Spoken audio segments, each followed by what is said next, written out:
Everybody keeps talking about the youth are the leaders of tomorrow. I'm very disturbed by that statement. Because if truth be told, if you're not leading now, you are unlikely to lead tomorrow. My example is a young boy called David, who even as a small shepherd boy, he was left with a lot of responsibilities. He was a leader. And although because he was small, the prophet Samuel did not bother with him initially until God had to point him out.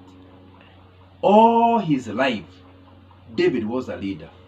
So I want to suggest to you, if you are not leading now, you are not a leader of tomorrow. You know, like, you can see nursery school children, they are all 4-year-olds or whatever.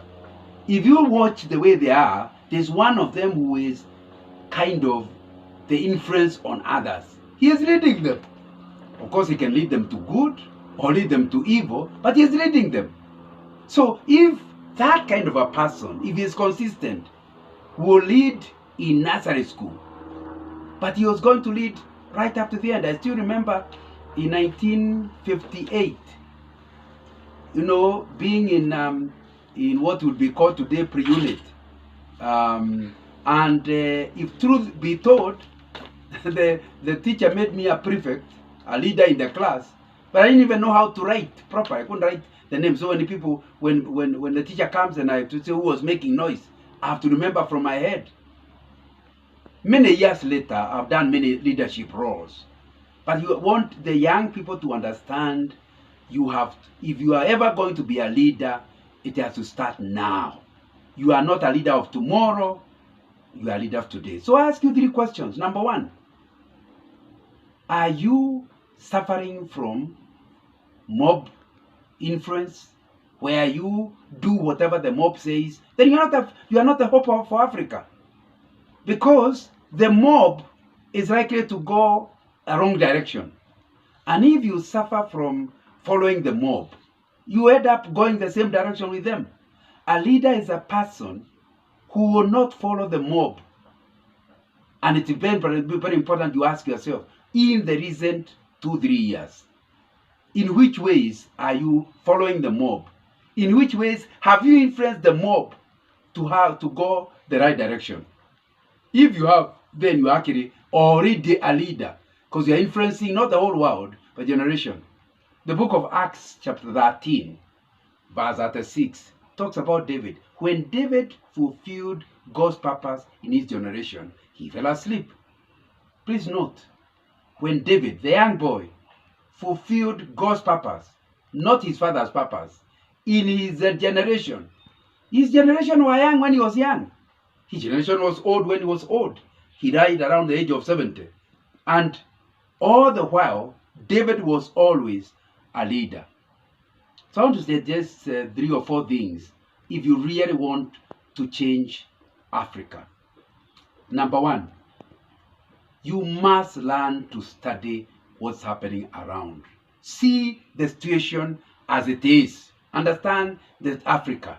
And these days, it's very easy. You can Google up and see what's happening in South Africa, against what's happening in Tunisia, what's happening in Senegal, and see what's the condition of Africa. Look at their health. Look at their education. Look at their economics.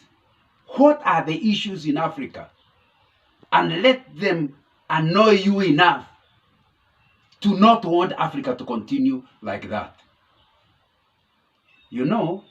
It's very, very important to understand the speed an antelope is going to be on depends on his understanding of how fast the lion can run.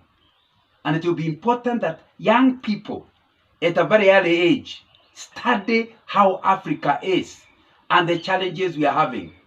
Once you are there, the next question you ask yourself, where can Africa be? Have a jump to say in 50 years, in 30 years, where would you want Africa to be? And if you're in your 20s or in your teens, you can see in 50 years you'll be an old man. And it will be too late to do anything.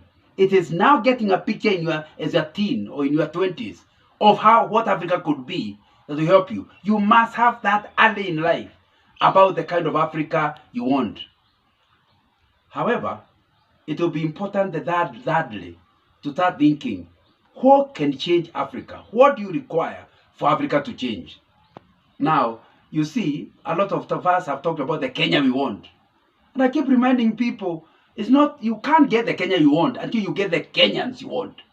And it will be important to check, what is it that needs to be done?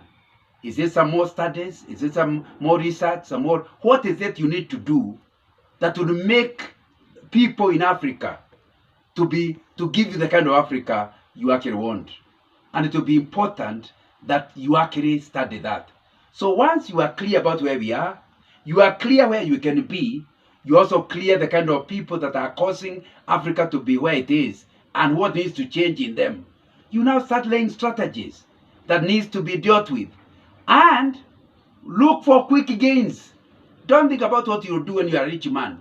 What can you do now without money? And how can you influence others so that you are a critical mass? Because you don't require, they say, for anything to change, you just require 10% of the people.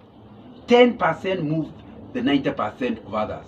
So get a critical mass of people you can influence. That's why we're calling you a leader. Leadership means influence. A leader is a person of influence.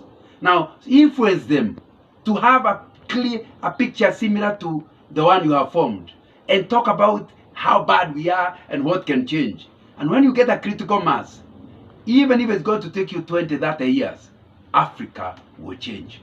And that's what will happen. However, I want to remind you that for that to happen, you must see long term rather than short term. Do not just look for quick gains. You must think long term. That means even if this takes long, you are in it.